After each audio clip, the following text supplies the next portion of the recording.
Life Management Science Labs would like to acknowledge that we live and produce this podcast on the traditional lands of the Wurundjeri people. We'd also like to acknowledge the traditional owners of the lands of our listeners and our international colleagues. We'd like to pay our respects to their elders, past, present, and emerging.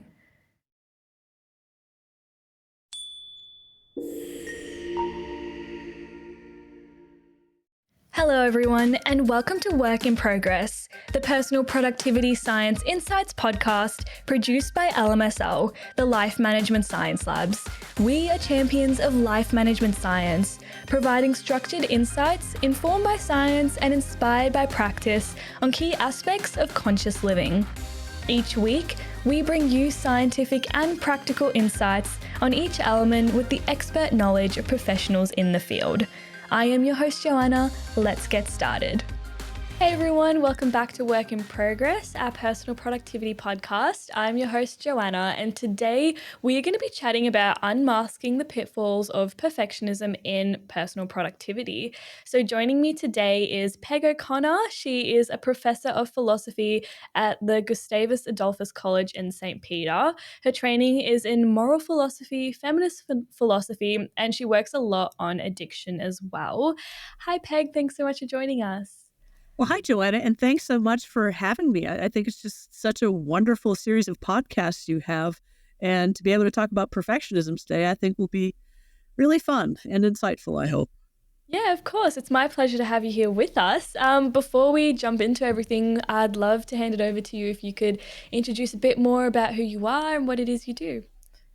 So, as Joanna said, I'm a professor of philosophy, and I've been a full-time faculty member for coming up on 30 years. So it's been my great privilege to teach 18 to 22-year-olds, and I teach a lot of the ethics classes. So to be able to talk to young people about what are their moral values, their commitments, their non-negotiables, how do they see responsibility, and what are their hopes and aspirations for being good global citizens. So I love what I do.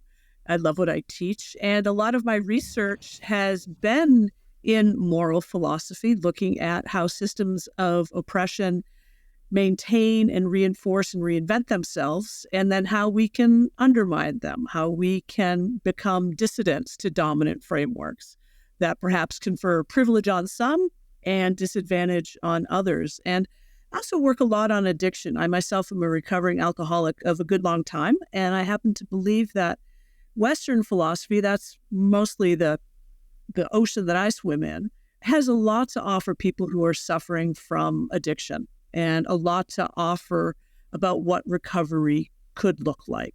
So I'm a grateful alcoholic. I think that it makes me be in the world in certain ways that makes me attuned to a lot of things that other people just might not notice. Great. Well, thank you so much for sharing that with us. And I'm so excited to get into today's topic and hopefully talk about some of the things you've just mentioned as well. Would you like to tell us how you found yourself in this line of work? Like what inspired you?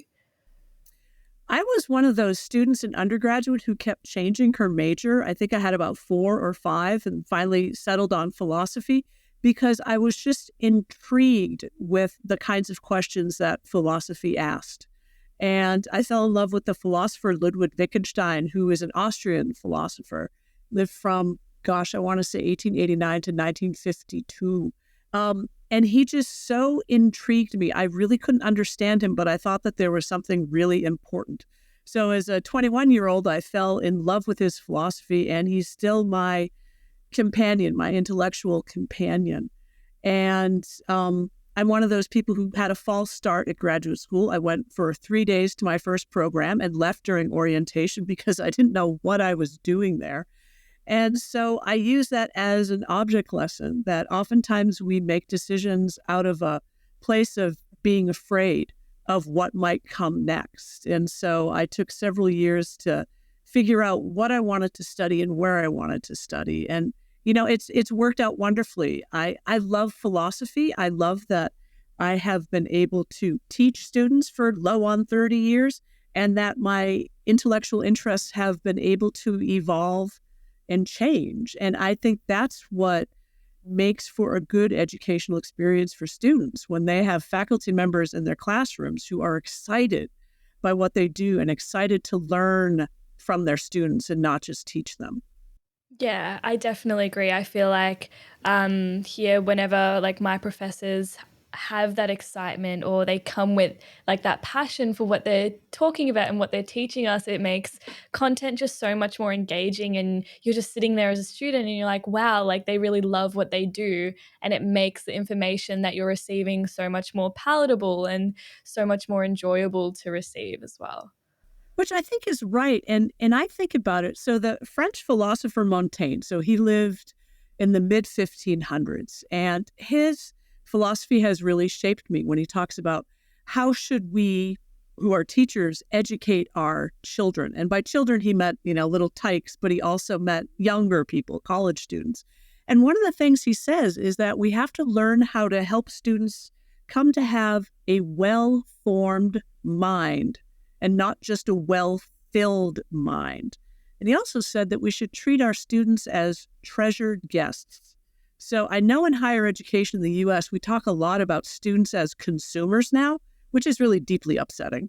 I say to my students, I want to treat you as a treasured guest. And I want you to be part of everything that we do in this classroom, because your job isn't to sit and soak up information. Your job is to practice skills. I see philosophy as an activity or a way of living. It's how we approach and meet the world. And so I'm really inviting my students in many ways to figure out who they are and how they want to be and how to take up space in the world in ways that feel good and right and nurturing and empowering to them. And so I'm just going to keep coming back to, I love what I get to do. I feel so spoiled. And I'm spoiled getting to do things like this. It's a good Yeah. life. Oh, I love to hear that. I feel like it's so inspirational and it's so great to hear someone who's so passionate about what they do as well. Yeah, I'm with you. And I talk about faculty members, we draw so much energy from our students, so that when we've got those students who are engaged, who are questioning whether they're agreeing or whether they're disagreeing, or the values in the struggle. And it's, really a sign of maturity that people become comfortable with struggle. We always like resolution. We just want everything to work out. And in philosophy, we say the struggling is part of the activity. And if you don't struggle and engage in certain ways, you're never going to get to where you want to get. Yeah. I totally agree as well with that. And I feel like those are important lessons that people can learn, especially students too. So thank you for that. I'd love to get to know you a bit more with a section we call Have You Met Peg? So here we just ask you some fun little questions before we jump into the serious stuff for today. So my first one for you is, do you have a favorite book or anything you would recommend to us? Oh, a favorite book. I'm so lucky because I can reread some great philosophical texts and teach them 30 times. And on the 31st time, I will find something new, which is just wonderful to me. So, in terms of a favorite book, I can't say. I mean, I can get lost in reading anything, whether it's the back of a cereal box, a community newspaper of a town that I'm traveling through, or, a favorite philosopher like Montaigne or Wittgenstein. That to me just feels like it's an embarrassment of riches. So, would you say that you've just got so many books that you love that you can't pick one? I think that's a way to say that. Yes, I will agree. Strongly agree. 5 on the Likert scale. 5. I love that. I feel like I don't have favorites either. I feel like I love different qualities about different books, or the same goes for like movies as well. And I struggle to pick a favorite. Like whenever someone asks me what my favorite is of anything other than like my favorite color, I cannot pick a single thing. So Well, I relate. it's hard because if I say, oh, so this is my favorite book, and I tell you to read it, and then you don't like it, I feel like, okay, have I failed you, Joanna? Or what's wrong with you, Joanna, that you don't like this book, right? I mean, it gets Yeah. wrapped up in all this other stuff rather than saying, I like this book and you didn't. That's fine. That's fine. But having said that, the genre that I read a ton of is crime fiction. I started reading mysteries as a tiny kid, reading Agatha Christie. And I think reading mystery books is one of the reasons why I became a philosopher, because it's all about deduction. It's all about looking at clues, looking at the evidence, and reaching conclusions. So I still, when I need to fun read, I'm hoovering up every crime fiction book that I can find. I love that. I'm a massive true crime podcast Oh, fan. oh. Mhm. Yeah, so I think this is the perfect segue into my next question, which is, do you have a favorite podcast or anything that you listen to? So once again, it's genre. So because I do a lot of work in addiction, I listen to a lot of podcasts about addiction and recovery. And I think that's true with a lot of us who have been addicted, identify as such, because memoirs have been such an important part for many people getting sober. So to read a memoir, to hear people speak on a podcast about their experience and their strength and their hope, that in many ways, all of us who suffer with addiction, we're hitchhikers. We hitchhike on other people's stories because we see ourselves in them. We learn about ourselves through hearing the stories of others. So podcasts in addiction and recovery, they're doing such important work. I mean, what a wonderful boon for people struggling with addiction to have. I could list about 30 podcasts on addiction and recovery in the US. And I think people have access to those in a way that I didn't have access to those kinds of stories and memoirs when I was trying to sober up back in the 1980s. So, favorite genre? Yeah, and I feel like podcasts are such a great resource because most of them, or pretty much all of them, are free now. And there are so many different ways to access them. And I feel like you don't have to have a favorite podcast. I know that I like to jump between podcasts because I find a relevant topic that they're talking about, and I'll just listen to that one episode and then I'll just jump around to different ones. So it's a really great resource. Totally agree. Yeah. And my next one for you is movies. Is there a movie that you've recently watched that stood out to you? Not that I've recently watched, but again, a series of them. So, in 1976, when the first Star Wars first came out, I was just shy of 11, and I got to see it in a drive-in movie. So, the gigantic screen and watching it. And I have seen all of the Star Trek movies because it's part nostalgia. It's part, again, going back to that conversation about struggle. It's good versus bad or good versus evil, right versus wrong. And I find myself inclined towards those kinds of stories. Maybe I want resolution or I want something simple. I mean, I'm definitely someone who goes to the movies looking for escape. I Yeah. fully acknowledge that. Oh, yeah. I'm definitely the same. I feel like when I come out of a movie and I sort of feel a bit disorientated, I'm like, whoa, where am I? Then I know that the movie's really done Lessons. its job Yep. because I've really just been transported to another world. Yep. I think I'm totally willing to suspend my disbelief about everything. Yeah. In the right kind of story, I'm in hook, line, and sinker. Yeah. Yeah. I'm 100% the same way as well. Great. So I've got one more here for you, and it's about role models. Do you have anyone in your life that you look up to at all or that's inspirational? My hero as a kid growing up, and she remains a hero, is Billie Jean King. She was one of the top tennis players when I started playing tennis in 1976. I loved everything about her game. And I loved her attitude. I loved watching Battle of the Sexes with Bobby Riggs. Um, I love that she was responsible for getting equal pay for women and starting what becomes the WTA.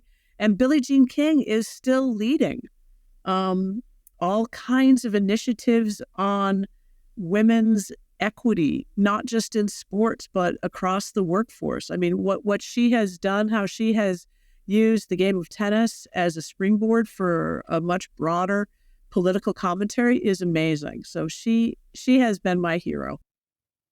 Oh, that's lovely. I haven't heard too much about her work, to be honest, but she sounds really great and she sounds like an awesome role model to have, especially when people have like a really big line of work or a big history of work you can really look back on and really go through as well. Listen. Yeah, and she just turned 80 and she's still fighting the fight for women. So here in the United States, where the US Supreme Court struck down the case law that legalized abortion nationwide, Billie Jean King wrote an op-ed for the New York Times talking about being a young professional tennis player. She's married at the time, becomes pregnant. She had to get her husband's permission to have an abortion. So for her to talk about that, what it was like in the 60s and 70s, but here we are in the US at the time when she published that, I think it was 2021 or 2022, to me says there's still so much work to be done. Yes, we've had older women lead the charge, and yes, we need to have younger women start leading the charge as well. And we have been presented with that circumstance where we need a lot of people leading the charge for reproductive rights here in the United States. But there's Billie Jean King publishing an op-ed in the flagship paper of the United States. Amazing. Yeah, definitely. Well, thank you so much for sharing those with us. And if it's okay with you, I think we're ready to get straight into everything now. Let's dive in there. Great. So, first question here is, how would you personally define perfectionism? So I'm going to pull the lens back and say, I think perfectionism is one form of self-deception. So if I could, I'd like to start out defining self-deception and then show how perfectionism is self-deception, if that's okay. Yeah. All right. I'm so used to having a chalkboard. It's hard for me to sit still. So I'm sorry if I'm waving my arms around. I do the same thing, don't worry. I cannot be contained in a swivel chair. So here's how I understand self-deception. A person who suffers, and I'm going to say suffer, from self-deception has a lack of perspective on and knowledge about herself and the world. And that affects her ability and her willingness to act in certain ways and to take responsibility for what is properly hers. So there's about 4 parts to that definition. And so self-deception oftentimes is thought about as someone just holding inconsistent or contradictory beliefs. But that is just, I think, the thinnest, most obvious case of it. Perfectionism is going to be what I call one of the trickster forms of self-deception. We don't recognize it as such, but when you look at some of those patterns, it becomes pretty clear that perfectionists get it wrong about what it is they can and should do, and they begin to act or not act in certain ways that leaves them less well off. So does that make sense as kind of a framework to begin? Yeah, I actually really love that. I thought perfectionism was just this one single thing, but there's so many different sort of branches to it. Yeah, there is. And so self-deception, for me, I call it a living attitude, and it's something that is fully embodied. So it isn't just mental states where I believe this and I believe the exact opposite, but it's got all to do with how we act and interact with the world and how we interact with our own selves. So one of the things that happens with self-deception is that people begin to lose the ability to kind of act freely, to act in effective kinds of ways. And with self-deception, I think it's oftentimes it's the best intentioned people who end up suffering with some of these trickster forms of them. So I think self-deception actually forms, the different forms constitute a constellation or a cluster. And so some forms are always going to go together in a certain kind of way. And so perfectionism oftentimes goes along with procrastination. They kind of share a common root, if I can say that. So here's perfectionism. This is my initial definition of perfectionism. A perfectionist is someone who demands the absolute best from herself and from others. Okay, well, that's not a very interesting definition yet. Okay. But perfectionism provides an enormous amount of cover for people because it's often lauded. It's really praised in a certain kind of way. So people who are perfectionists, they set their standards not just high, but to absolutely perfect. And now here comes that part of my definition of self-deception about having a lack of perspective or knowledge about yourself. So for a perfectionist, good enough is heretical. Good enough signals the destruction of civilization. What do you mean, good enough? No, it should be perfect. And so what might be good enough isn't seen as, okay, well, this passes the bar that we needed it to. Instead, it's seen as just a failure. So perfectionism tends to lead to all or nothing, black or white thinking. It's either got to be absolutely perfect or it's abject failure. It's terrible. And so the misperception about what it is that a person can do, a perfectionist believes that not only should she be able to do something perfectly, but that she can meet that standard, even though that standard is itself unmeetable. So how's that working as a definition for you so far? Yeah, I think that's great. And a question I have for you is, with this idea of self-deception, how does someone get to that stage, or what sort of contributes towards them being that way? So I think perfectionism has gendered dimensions. So one of the things that I've seen teaching all these years now is that my students who identify as a female, as a woman, oftentimes have a lot of anxiety. And some of it is diagnosed as an anxiety disorder, and other of it is just kind of part and parcel of what it means to be brought up as a girl in a Western industrialized nation. And that anxiety manifests in girls in a certain kinds of ways. What I've seen is that my young female students tend to really drill down into themselves. They're so nervous and worried about, what if I write this paper and it isn't an A paper? Or what if I don't get a 100% on this biology exam? It's going to be the end of my college life. I mean, I have first-year students who are so anxious about their grades. And I think that anxiety, oftentimes what a person who struggles with anxiety and who's a perfectionist, the idea is that if I continue to improve this paper, if I polish it some more, if I really hone it some more, I just need another day. I just need more time to do it. So a perfectionist has a very hard time of letting things go.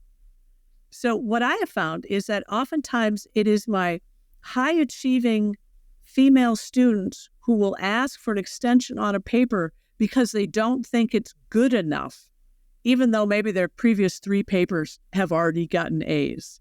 Like, nothing counts as evidence for their hard work, for their achievement, for their knowledge in a kind of way.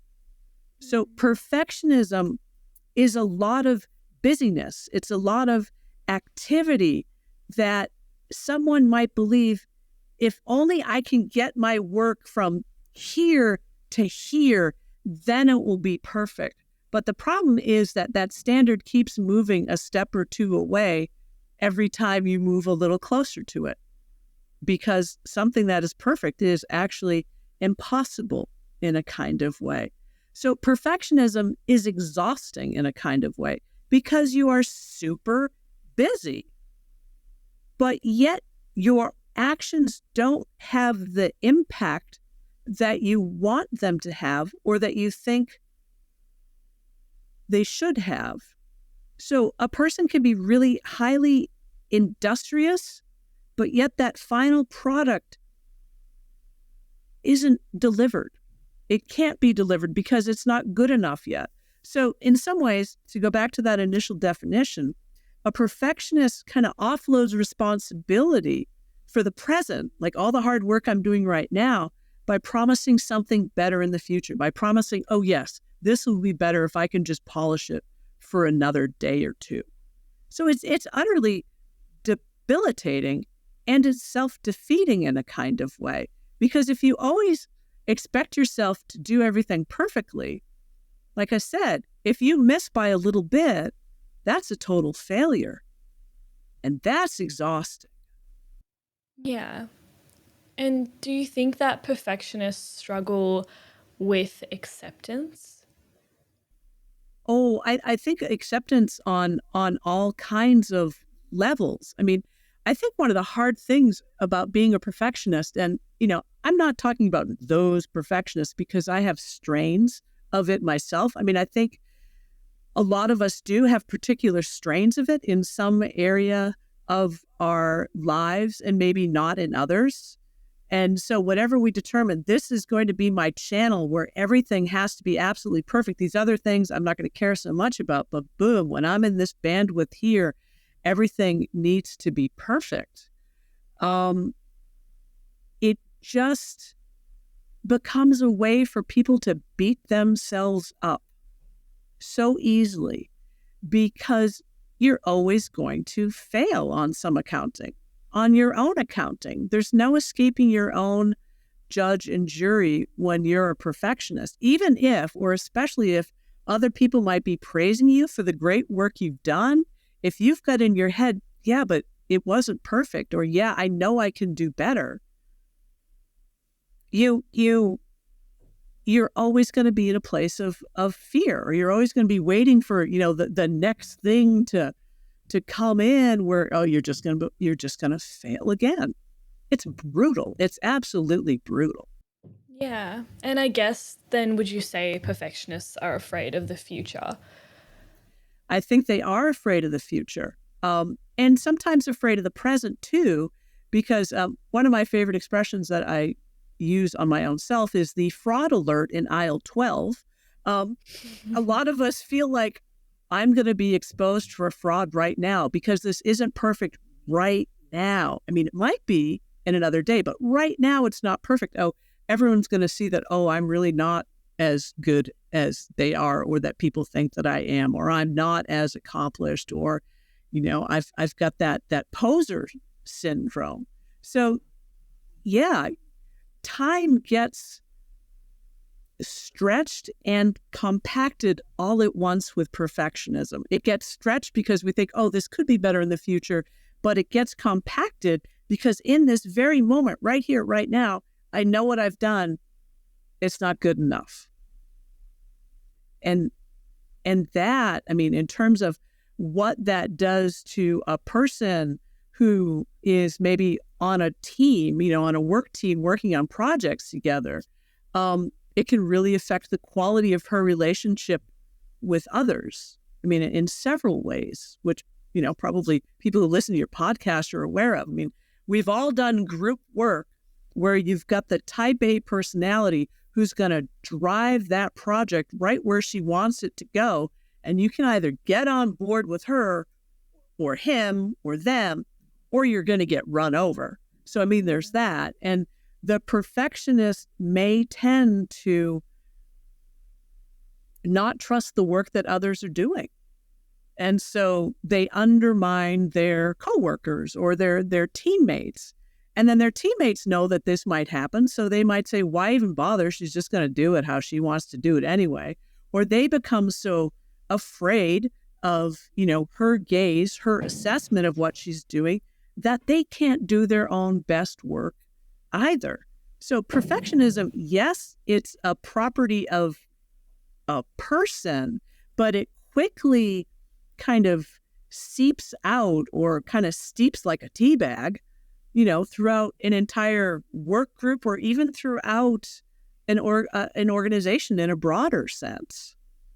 Yeah. And I guess what I've kind of noticed, let me know if I'm wrong though, is that it kind of must be a struggle to be stuck in this in between where they can't attain the future and they're unhappy with the present, I guess. So It kind of feels like perfectionists are stuck in this constant state of, I can do better, but I'm not doing better right now. And they're sort of like in that in between. So how do they even begin to get out of that?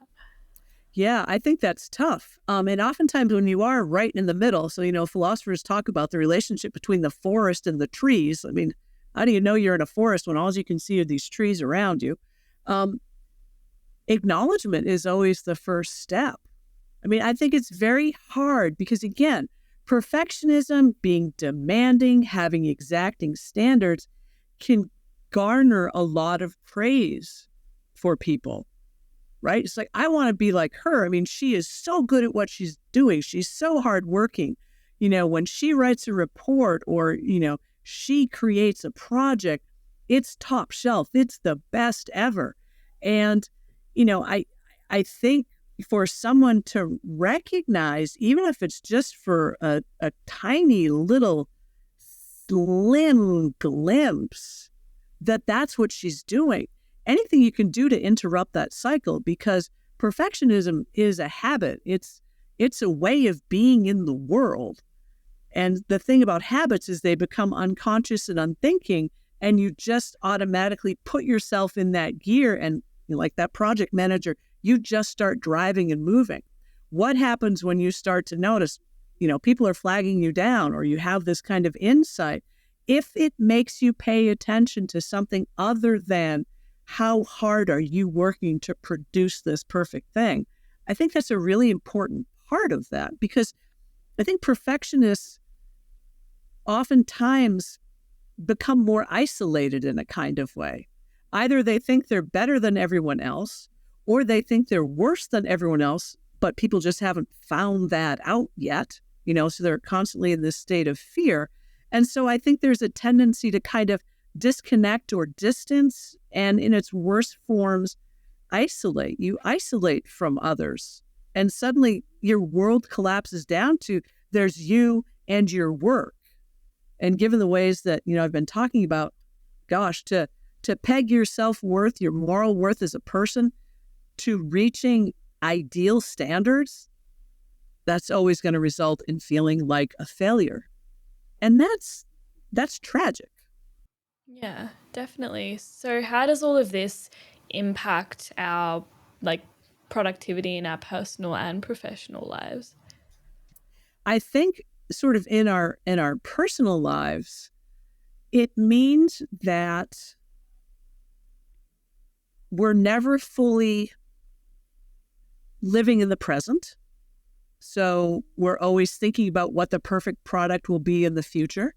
And our present just does get reduced to trying to move towards that ideal, and that it affects us. As I said, we tend to isolate. We tend to pull back from engagements with others, and human beings are social animals.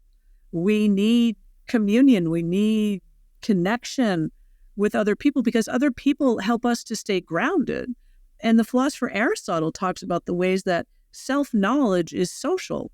I come to know myself by seeing how other people see and experience me. So this kind of resonates with what I said about addiction memoirs, that I learn about myself by listening to the stories of others. When I can see myself in their stories, or I see, oh, they acted in this way, and when I was in a similar situation, I acted in that way.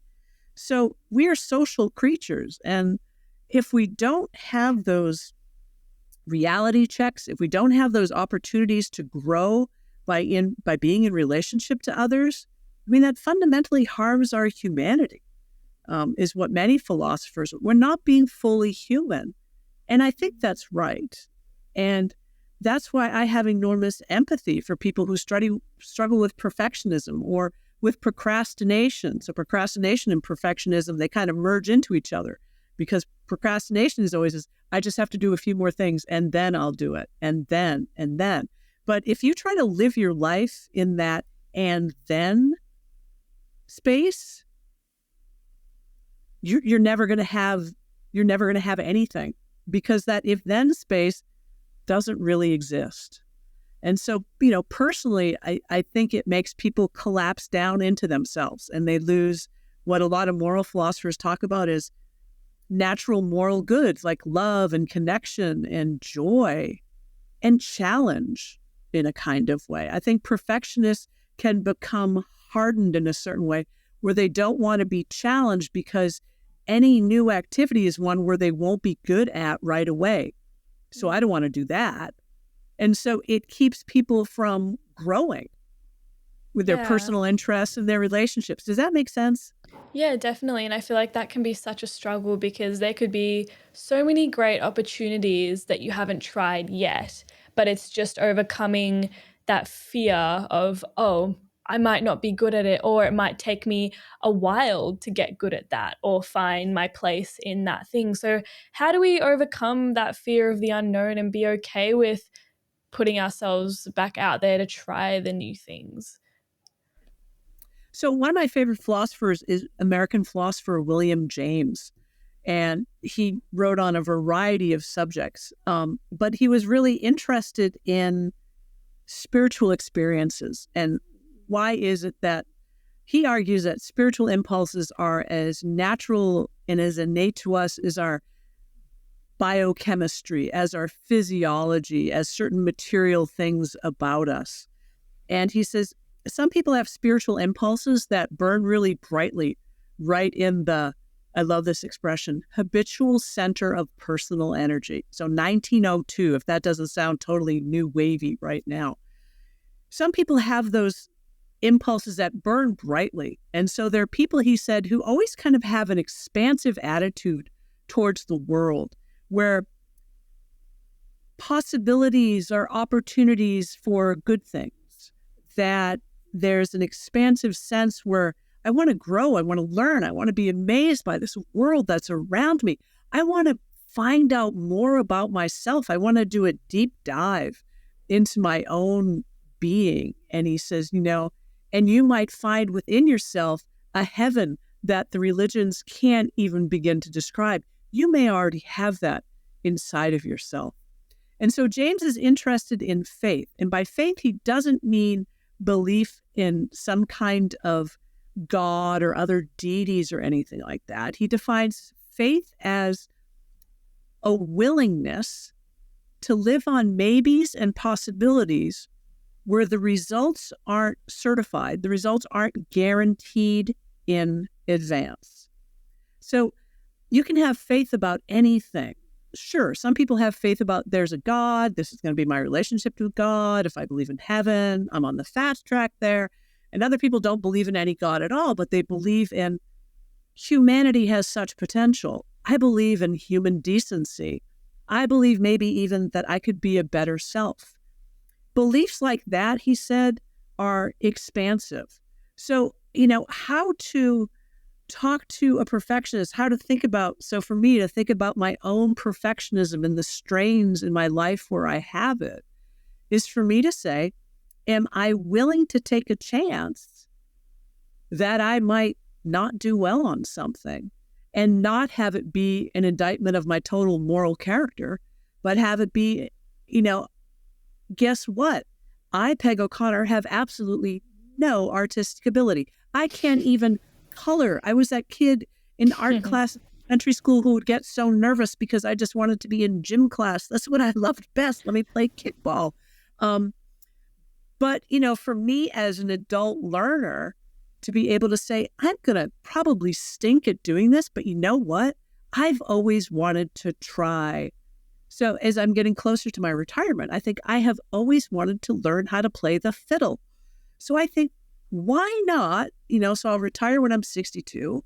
Why not find someone who can teach me how to play the fiddle? I might, like I did with guitar lessons, last 2 lessons, or I might just kind of like it. And I kind of like that I'm not good at it because there's no pressure. That's, I think, one of the liberating things about getting over perfectionism. It's like so much pressure is taken off you, in part because you're not putting it on yourself anymore. So to be able to say to a perfectionist, would you be willing to maybe try something knowing that you're not going to be good at it, and have that be okay. And start with something small. I mean, I think so much of this, like I said, is habits. Habits start small. You don't become an excellent tennis player by taking 4 lessons over the course of 2 months. What Roger Federer does, it looks like he has no effort. All the effort is what produces that ease. And so, to think about perfectionism and think about this question of faith, maybes and possibilities don't have to be terrifying. They can be liberating. They can be enlightening. They can be neutral. It's like, okay, I tried it. Okay, fine. Move on. But I like the idea of trying to help people cultivate that very broad notion of faith, because that conception of faith is expansive. It's liberating. It's freeing. It's connecting. It helps to reduce the isolation and the dislocation that comes from perfectionism and these other forms of self-deception. Yeah. And what do you think some of the psychological factors are that contribute to perfectionism, and how do they sort of manifest in people? Well, I'm not a psychologist, so let me be clear on that. But I just think maybe anecdotally or sort of, watching so many students and, watching myself still grow up. So, I mean, I'm 58, so I feel like I'm still growing up, which is the good news, right? I mean, we're always developing. We're always creating and producing our new self. But I think some of the psychological factors that go into it, like I said, I think anxiety. We live in a hyper-competitive society where we think there's always scarcity of resources, so it's always a zero-sum game. So if I get something, that means you, Joanna, don't get it. I mean, we do not live in a world where we privilege collaboration over competition. Everything is a competition, particularly in the U.S. educational setting, where you've got certain people in the upper echelons who are already so worried about where their child is going to go to elementary school, because that's going to affect, what high school, college, prep school they go to. And then, that's going to determine where they go to university. And then on beyond, you're like, oh my God, the child is 4. They'd be happy going to the playground. But so I think there's just so much pushing. And there are external forces that young people are like sponges, and they internalize it and they make it all their own as well. So I certainly have seen generation of students who come into undergraduate college saying, well, I've always wanted to be a doctor. I've always wanted to be a doctor. And when you try to get them to unpack that, you ask about 3 or 4 why questions, you dig down a little bit. And oftentimes it comes down to, well, because my family wants me to do this, or everyone expects me to do this, or it's just something that I think that I should do because I'm going to have to make money to pay for college. And I think that we don't give students the permission to make mistakes. We don't give them the permission to make mistakes and then learn and correct them. We don't encourage students to take risks because everything comes down to what's your grade point average. I mean, there's no perspective anymore. If you're always trying to curate your life and your activities to come up with a perfect package of accomplishments that will make you attractive to the right college or right graduate school or right job, then you're not truly living, because in some ways you're just moving from task to task without ever stepping back and doing that assessment of, where does this work fit into all of my life? But we put all the pressure on work instead of talking about our work, and even our career is maybe one important pattern in a much broader tapestry. But that much broader tapestry, we now don't pay any attention to, because we think it doesn't really matter, because who you are is what you do or what you have or what you make, monetarily. And that's just Yeah. terrible.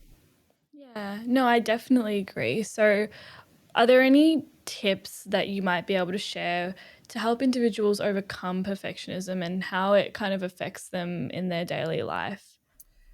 Yeah, I mean, I think, like I said, starting small and the importance of trying to catch yourself when, I know for me, so where am I a perfectionist? I'm a perfectionist on the worst place to be a perfectionist, on the tennis court, where I started playing young and I had aspirations and I played in college and I took it really, really seriously. But every shot I turned into a referendum on my worth as a person. So every shot, every point, every game, every set, every match, everything was that opportunity to fail, to show that I am not as good. And I remember figuring out, and I still struggle with this, but I figured out that one, winning is not always the most important thing, particularly when I'm playing against good friends of mine. There are no stakes here. There are no stakes. So do I want to be mad at my opponent, who's also a good friend, because he's playing better than I am today? No. So it's something about perspective. So that's back to that part of that definition where we who struggle with perfectionism oftentimes don't have the best perspective on ourselves. But oftentimes we do know when we start gearing up, when we really start grinding away on a project, knowing that we can't let it go yet because it's not perfect. We're going to have a very hard time interrupting that ourselves. But if we have someone that we trust to say, Peg, this is good enough. If I can hear that from someone else, maybe I can begin to internalize that with myself somewhat, but that's always going to be a struggle. And my being able to hear someone else say that requires trust. And trust actually can be really fragile. Trust is something that has to be built over time. Other kinds of things you can do. So I'm a philosopher and we use hypothetical examples a lot. So what if examples. And so a what if can interrupt that habitual flow. And so, if someone were to say to me, Peg, well, what if they're just playing really well today? It has nothing to do with how you're playing. It's not a reflection that you're a bad person because they're just on fire today. It's like, that was information for me. That's like the fact that someone is playing really well or someone is doing a project better than I can. That isn't about them. It's not about me. So how can I just say, there you go. Splitting the difference. So if you're a perfectionist and your ideal, your standard is way out here, but other people would be okay with the standard even further back, what if you, instead of trying to get to the ideal, split the difference between the two? See how that works out. See how your boss responds to it. See how you respond to it. So splitting the difference is crucial. I like to reframe situations. So I think it's much better to think in terms of prevention rather than reaction. So how can I avoid those situations where I know my perfectionism is just going to ramp up, where it's going to be ignited really quickly? If I can prevent myself from getting into that situation, I have a much better chance of not falling prey to those typical behaviors that I have. And so working on addiction like I do, oftentimes I will say to people struggling, for example, it's much better to think of prevention. So if you're always worried when you're driving home that you've got 4 liquor stores on your way home and you're going to have to white knuckle it past every one, instead of having to react at every single one, can you figure out a different way home? So same thing with procrastination. Can you look at a work project? Can you look at a situation and reframe it so it isn't, this is the absolute best that's required in the situation? I think that helps. Multiplying options. So as I said, perfectionists tend to be all or nothing types of thinkers. It makes it seem like there are only 2 options. What if instead you said there are multiple options, there are multiple ways this project could be done? So multiplying options. So instead of that all or nothing, that means only 2 ways to do something, there could be 5 or 6 different ways to do something. And that same standard may not apply in the same kind of way. And I think with perfectionists, particularly working on a team, to hear other people's ideas about the way that something could be done can be really enlightening. To say that, yeah, I've always done it this way, but actually if we do it this way, we might reach the same point and along the way learn something new. So there's that. There's this notion of responsibility. So the word response hyphen ability. When in doubt, add a hyphen between two words and come up with a new concept. So responsibility has to do more with not immediately reacting to something, because our reactions tend to be unthinking. They're habitual. They're just fast. They're unconscious. What if we always kind of hit the pause button, even for a short amount of time, to think about how could I more deliberately respond? So reacting and responding can be two very different kinds of things. And when you respond, you're oftentimes coming from a place that isn't propelled by the fear that oftentimes perfectionists have. And then I think finally, fostering self-possession. So what does it mean to kind of belong to your own self? So perfectionists tend to belong to the expectations of others. We think everyone is always expecting the best from us, the absolute perfect solution, the perfect piece of writing, perfect piece of art. But what if instead we come to believe that, you know what, I'm a good person and I have a lot to offer, and I'm not going to be beholden to these opinions of others. And also I'm going to try to undermine the way that I myself have internalized them. So what would it mean for me to come to know myself better and to know my most important values and commitments? And it may turn out that perfectionism was just exhausting me and keeping me from doing the things that really matter. Yeah. Definitely. And I feel like what stood out to me and all the different points that you mentioned is it's about them. It's not about me. I feel like I'm a bit of a perfectionist at times, and I feel like other people might be able to relate to this, but we often try to control what others do or the situations sort of around us so we can feel like what we're doing is in control, because we're able to sort of control what's happening around us and feel more secure in what we're doing as being the best thing. And we want that to be reflected in things around us. So how do we navigate that? Oh, I know. Oh, that control. So the Stoic philosopher Epictetus, so he was born around 50 AD. Epictetus said, freedom comes when you know what's in your control and what's not in your control. And so what's in your control is your effort, are your values, are your beliefs, are your opinions. And what's out of your control is pretty much everything else. And you're going to be miserable when you try to control what is not in your control, because you're never going to be able to do it. There are always going to be more variables that are outside of your control. So why not focus what's in your control? And so for me, thinking about effort, my effort is always in my control. My judgments are always in my control, which isn't to say that I don't have negative judgments that sometimes just, flash through my head. I do have control whether or not I say those judgments aloud.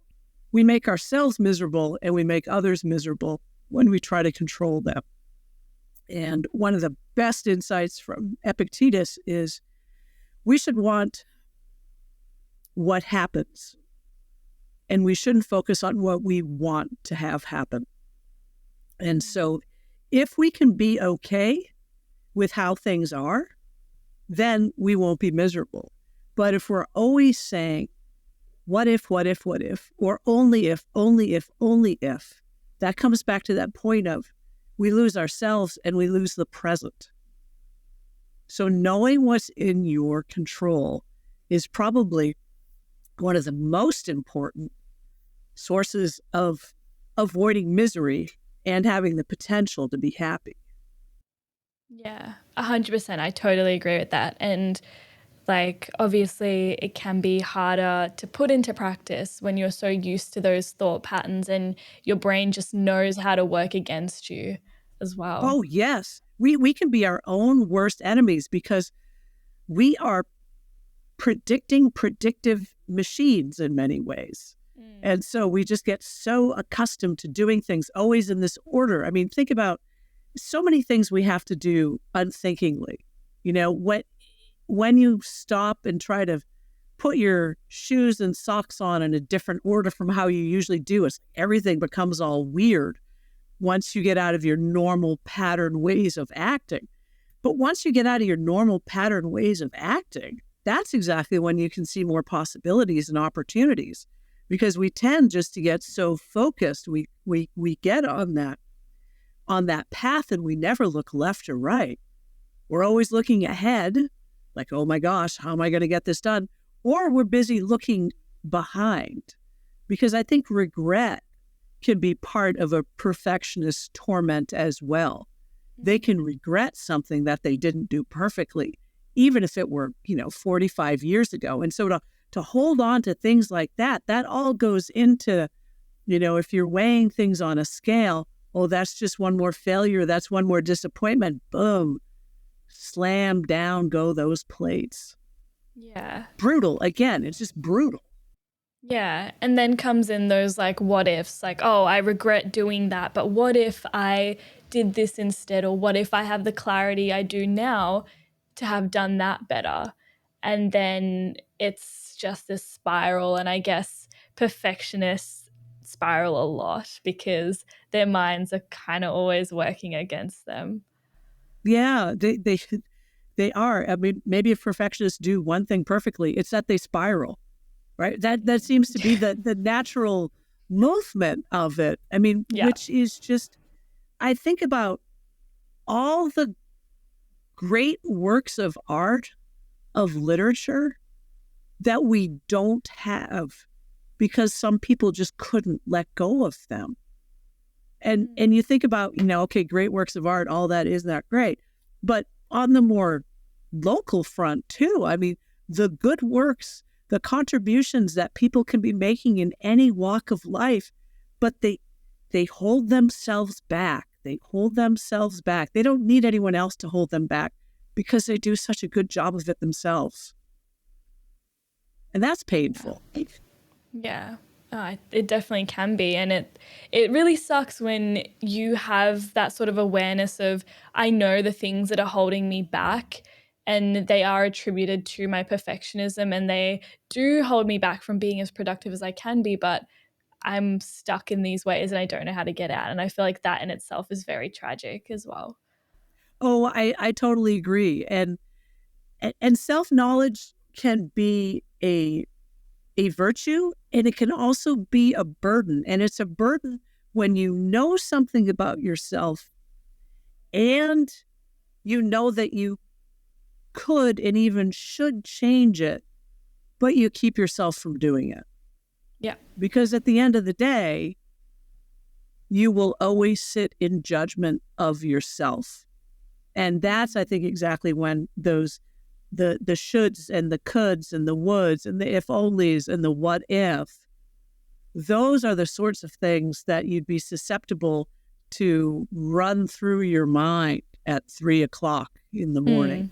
They're not going to go away because you're probably really good at keeping your mental ledger full of everything that you think has been not good enough, has been a failure, has been a mistake, shows your inadequacy.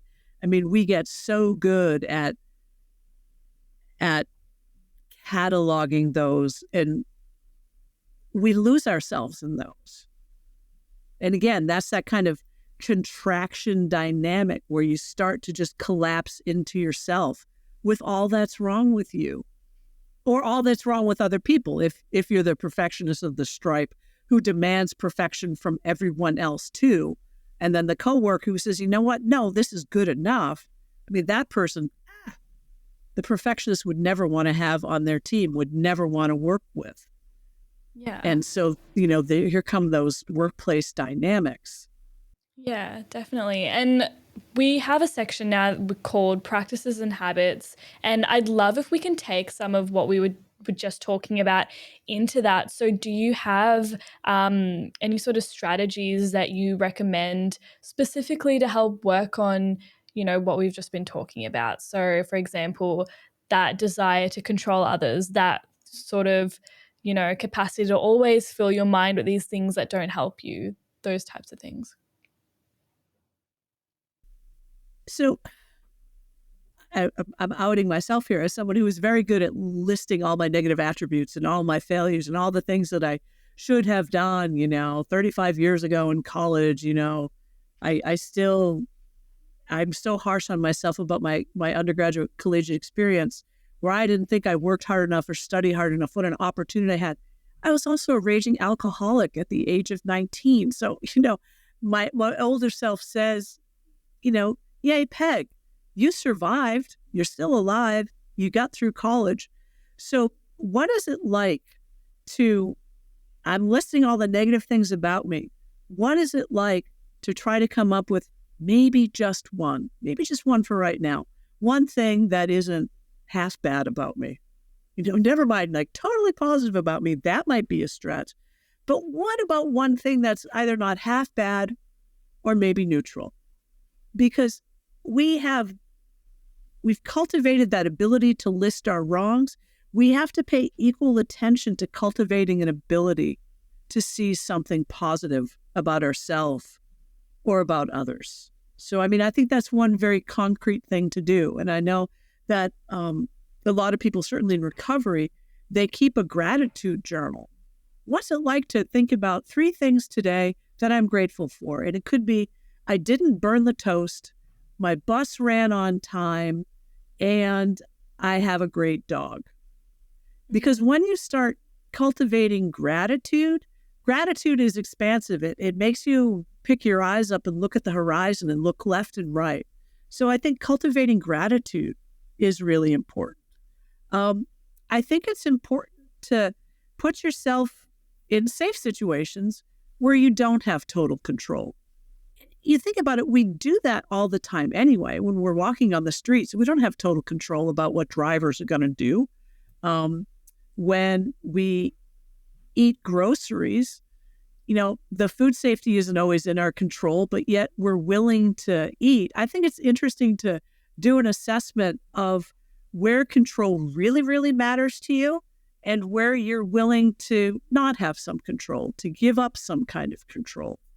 I think it's interesting, too, to have a sense of the areas of your life in which you're, that perfectionist. So like I said, that kind of channel or that bandwidth, and other areas where you're totally okay about some things. And to figure out what would it be like to try to inhabit more of those neighborhoods or areas where I'm okay that things aren't perfect here. I think that's really important. What would it be like to ask someone you trust to interrupt you or to just, say, Joanna, you're revving up your perfectionism here. What would it be like to say, I'm going to look at one more draft and then I'm going to hit the print key or then I'm going to hit the send key? Sometimes you need an artificial mechanism like that. So in the world of academia, I have so many colleagues who are so brilliant and such wonderful writers, and they can't let go of things. And so I have one who has said to me, could you just please tell me to hit the print key? Yep. I'm going to tell you to hit the print key at noon on Tuesday. Print. That's what you've got. But that involves trust as well. And as I said, big changes can happen through the cumulative compounding effects of small changes. So have reasonable expectations for your own process in trying to interrupt or undo some of your perfectionism. You didn't get there overnight. You're not going to change overnight. But I think patience sometimes, we who are perfectionists, we lack. So how to cultivate Definitely. patience. Yeah, I agree, because that's why the future can be daunting as well, because we don't have patience and we don't want to have to wait to be good at something. So I guess my next question is, do you have sort of a strategy to help people stay in their own lane? Like while you're focusing on, gratitude and thinking of all the things you're grateful for, focusing more on the positives, how can you stay in your own lane without worrying about what other people are doing or trying to control what they're doing so you can feel like what you're doing is the best?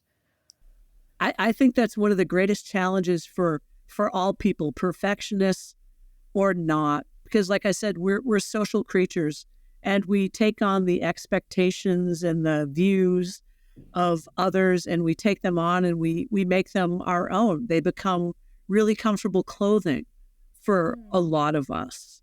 Yeah. Um, and so I think that's something that requires outside help. So whether it is, the right friends. I mean, I'm not saying that the opinions of all others shouldn't matter to you. I'm saying that the opinions of many others shouldn't matter to you, but there are some opinions that should matter for you. And one of the things about maturing is figuring out who belongs in those two different camps. Because I think a lot of us, we care a lot about the opinions of others who, when we're older, we look and we say, I can't believe I worry so much about that. Or why did I waste so much time and energy on those people? It's really people like this that I want to be like, or whose opinions should matter. So, trying to figure out whose opinions of you matter and why. One, I think that's a deep dive into self-knowledge that two can be really effective. And you're starting to have an external reality check to say, would so-and-so worry or care about this? And if the answer is yes, then maybe I should too. If the answer is no, then why am I worrying so much about that? Leave that alone.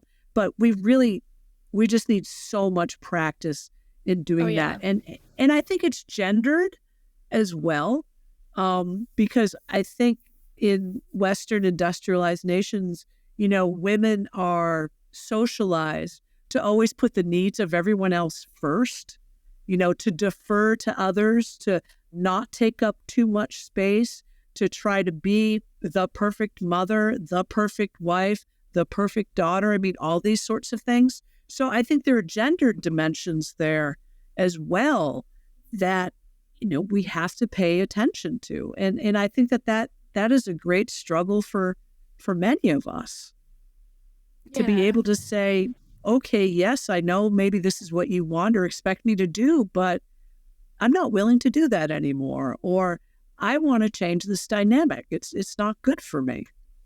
Yeah. And so how does this sort of impact our productivity, do you think, or perception in life when we're able to slowly start integrating some of these practices into our daily life? I think in some ways, life will slow down because people will want to appreciate the present. And so they're not always looking to that future point. How am I going to get there? How am I going to get there? How am I going to get there? I think that life takes on a vitality and a vibrant quality that wasn't there before because life isn't as governed by fear. I mean, fear is utterly exhausting and enervating. It sucks the life out of you. But when you can get excited by things, when you see possibilities as opportunities, when you see that you could do things differently, or you could not do some things anymore that you've always thought that you've had to, that you become a different person. That habitual center of energy in you, it transforms. And you may become a much better team player now that you're no longer a perfectionist. You may, without even noticing it, become an example or a mentor for someone else about how to let go of things and how not just to be that, driven perfectionist who's always so critical of her own or others' endeavors.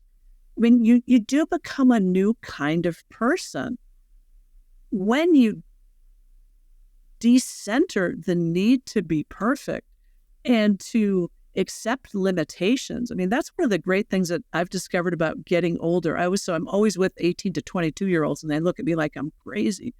but to say there's freedom and liberation in accepting limitations.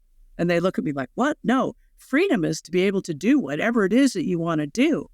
And I will say, once again, a tennis example, I'm 58 years old and I have a tear in my rotator cuff.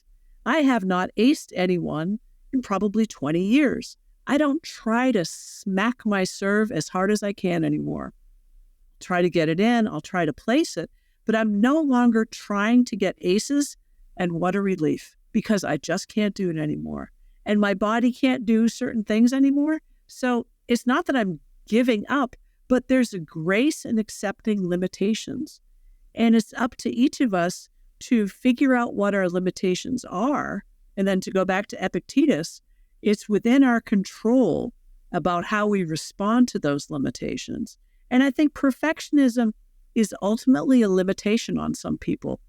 Like I said, it's one that gets a lot of praise. People will say, oh my gosh, so hardworking. But it's a limitation because it keeps you trapped on that band or trapped on that channel where you don't get to be as fully human as you could be. And so in accepting limitations actually is very expansive. It doesn't make you contract, but there's so much possibility in limitations. Yeah, definitely. And thank you so much for sharing that with us. And I feel like we covered so many different practices that we can use. And obviously not all of these practices have a set time in the day where you can do them. It's more when you feel those thought patterns arising. These are some tools that you can use to try and, help mitigate the negative impacts of them, I guess. Yeah, I think that's absolutely right. It's not like there is a curriculum for overcoming perfectionism in 5 easy steps, because I think that would be horrifying to someone who is actually a perfectionist because they'd want to get it all in step 1.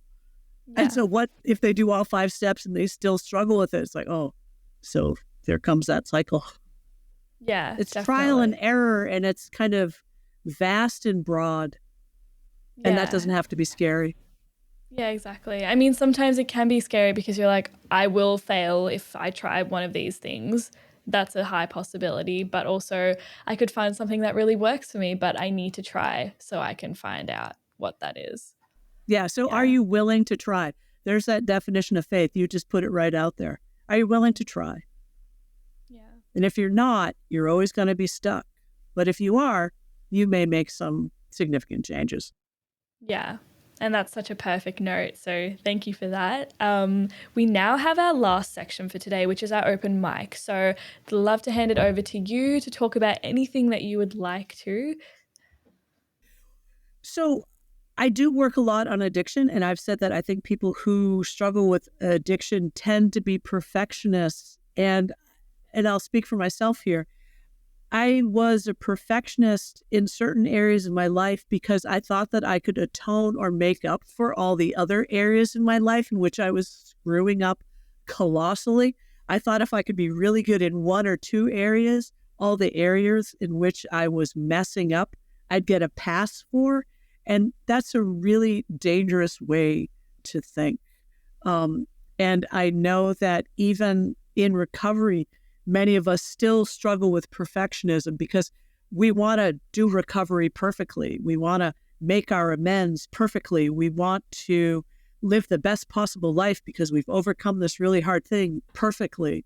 And that simply can't happen because it goes back to there's so much in my life and in the world that I don't have control over. How do I keep that right kind of perspective on what's in my control? And it's always going to be effort and attitude. And so I think one of the great things that I've discovered is that I can control my effort and I can't control the consequences or products of my actions. I mean, I still may be responsible for them in certain kinds of ways. That's the moral philosopher of me speaking. But if I'm always trying to do my best, then that means that I am trying to take responsibility for what is properly mine. And I think that in good recovery, while we don't fully overcome all forms of self-deception, we at least cultivate more of that awareness. And I think that's one of the greatest gifts. And so, and I guess I would say this about perfectionism as well, that sometimes things that are burdens can actually bring about some of the greatest gifts. And for me, that's one of the things that my alcoholism has done. It's a burden. It has been a burden, but it's also given me such gifts that I wouldn't change it. And to be able to, say that at this point of my life, I hope that I'm always able to say that, to always kind of maintain that optimism.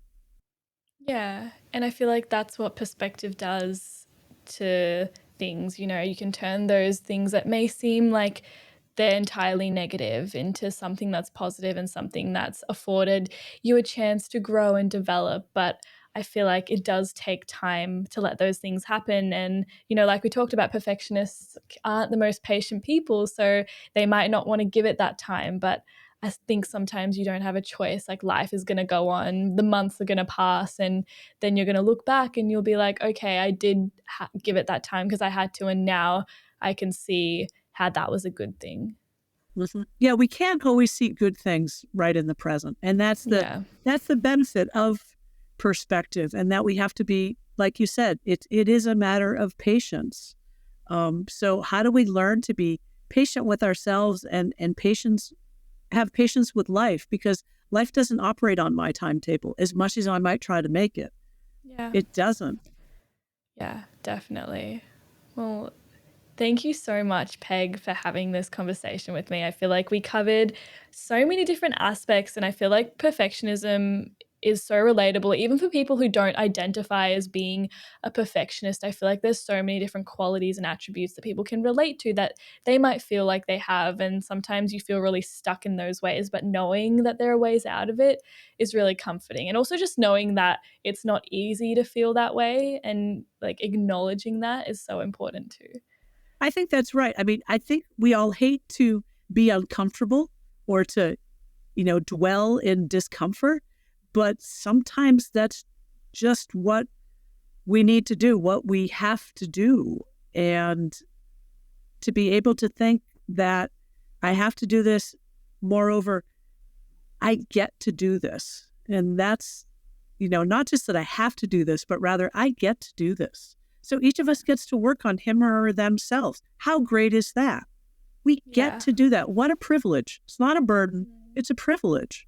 Yeah, exactly. And I feel like a lot of people need to start seeing that as like a gift or like a blessing. Like, you get to work on yourself. You get to do all these great things for yourself, and you won't get the chance to do that again unless you take the opportunity now. And like, you might be at a really bad point, or you might feel like the different sort of consequences of perfectionism, for example, are really holding you back. But the moment you choose to start working on things and improving yourself, it's only going to get better, and it only will get better. Exactly what you said. I couldn't have said it better.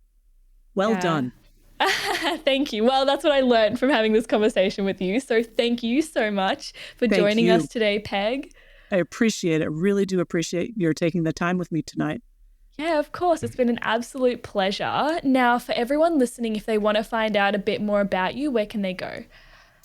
Best place is probably my website, pego'connorauthor.com.